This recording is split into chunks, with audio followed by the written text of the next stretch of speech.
Hey Canucks fans, welcome to Clay's Canucks commentary for Friday, September the 14th. I'm Clay Emo at Canuck Clay on Twitter. I'm at Clayton Emo on Instagram. I'm a founding member of the GLCPC, the Good Looking Canucks Positivity Club. I'm excited, you're excited, we're all excited because Canucks training camp opened today in Whistler, Friday, Saturday, Sunday, 3 days before 3 preseason games at Rogers Arena next week, Tuesday, Wednesday, Thursday. Yesterday, on the eve of training camp, they had their media availability. So players, coaches, management all talked to the media, and two things came out, two main points that I want to talk about. One very briefly and then one in more in depth. First one is, it sounds like they're not going to name a captain as of right now. So it's not going to be Horvat. It's not going to be Horvat and a couple other assistants or associates yet because they simply said they don't need to make that decision right now. I know Horvat wants it. I know a lot of fans want it to be Horvat, but at least as of right now, he is not the captain. And I'm okay with it for a little bit. They got ahead of the story, so to speak, and they came out and addressed it right away. Obviously, they'll need to go into the season, or I think they'll need to go into the season with at least associate or assistant captains, much like the Leafs named yesterday. Interesting, Austin Matthews wasn't one of those guys, but that's fine. So maybe they haven't named someone now, whether it's Horvat or anyone else, but I think going into the season, look for them to at least name 3 associate captains. I've talked about this in previous videos, because you need guys that wear the letters and more importantly are the ones who officially are allowed to talk to the on-ice officials during the course of a game. So we'll see how that plays out over the season, or over the preseason at least, and see who they name going into the season, maybe as associate captains, share leadership, so to speak.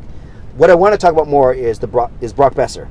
And what came out yesterday is they're not going to sign him to an extension or a new contract right now or during the season. They're going to look to do it at the end of the season. I'm also fine with this. I'm fine that they got ahead of the story. It sounds like expectations are very clear, and it should not serve as a distraction for both the team and more importantly for Brock during the season, because they've addressed it now. Jim Benning says, obviously Brock Boeser is a big part of Canucks' long-term plans, that Boeser loves it here, and that the Canucks love him, rightfully so, and that they've already had good preliminary discussions with the agent, but they've agreed to do it at the end of the season.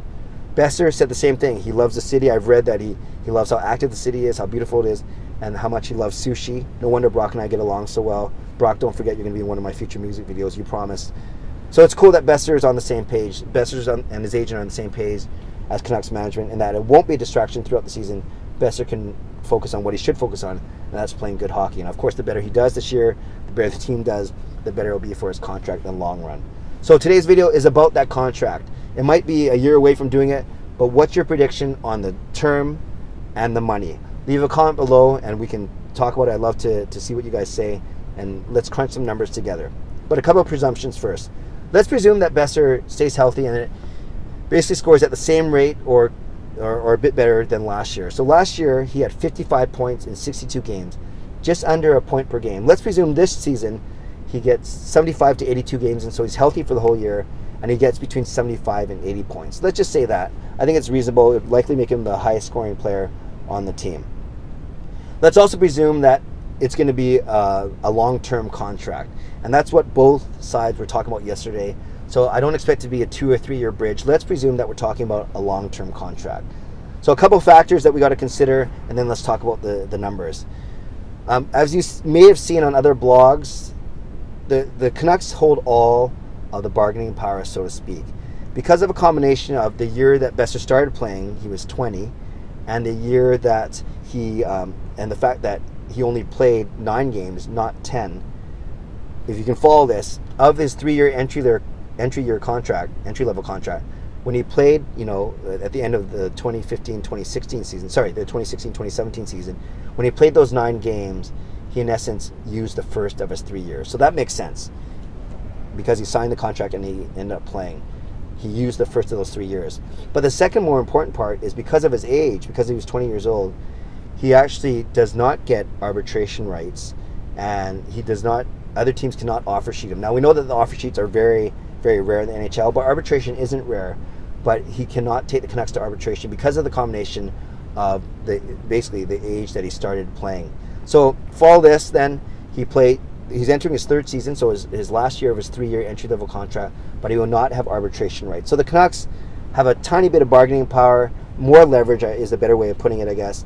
And if that means saving a few $100,000 per year on the contract that it can be used for other people, then so be it.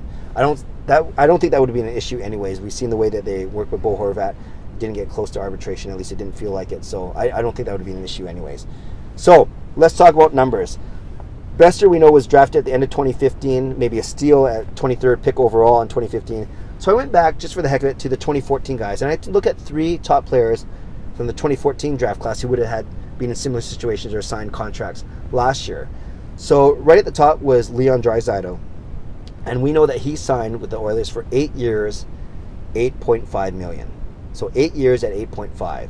I also looked at Nick Ehlers from Winnipeg. He signed for 7 years at $6 million. So we had Draisaitl at 8.5. We had Nick Ehlers at 7 years for $6 million. Dylan Larkin, mid-round, first-round pick. He signed for 6 years, 6.1. So he's 6.1. Ehlers is 6. So you have 8.5 for Draisaitl, Larkin at 6.1, Ehlers at 6. Then I also looked at, well, we know Bo Horvat from 2013 draft. He signed for 6 years at $5.5 million each.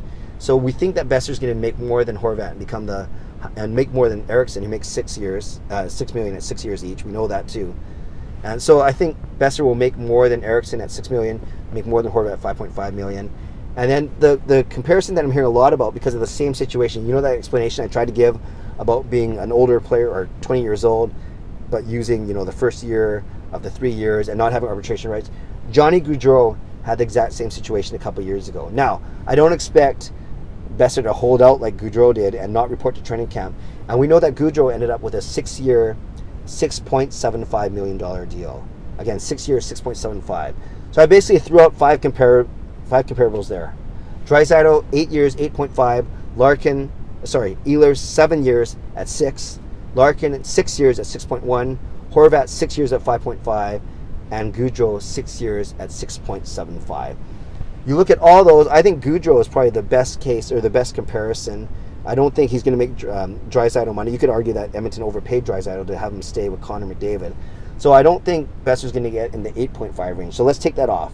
He's, like I said, he's going to make more than Horvat, and I think he's going to turn out to be, you know, just as good or even better player than Larkin and Ehlers, who make 6 and 6.1 as I talked about.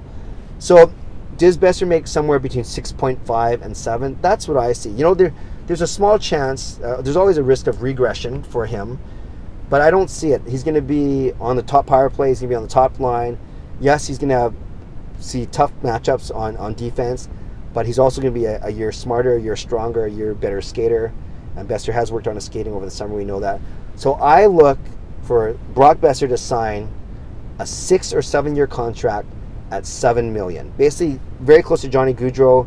I think you could argue that Boeser, well, it's hard to say this, but I would imagine that Boeser is just as valuable to Vancouver or even more so than Gaudreau is to Calgary. I know it's kind of hard to make that comparison, but I simply don't see Boeser making less than $6.5 million.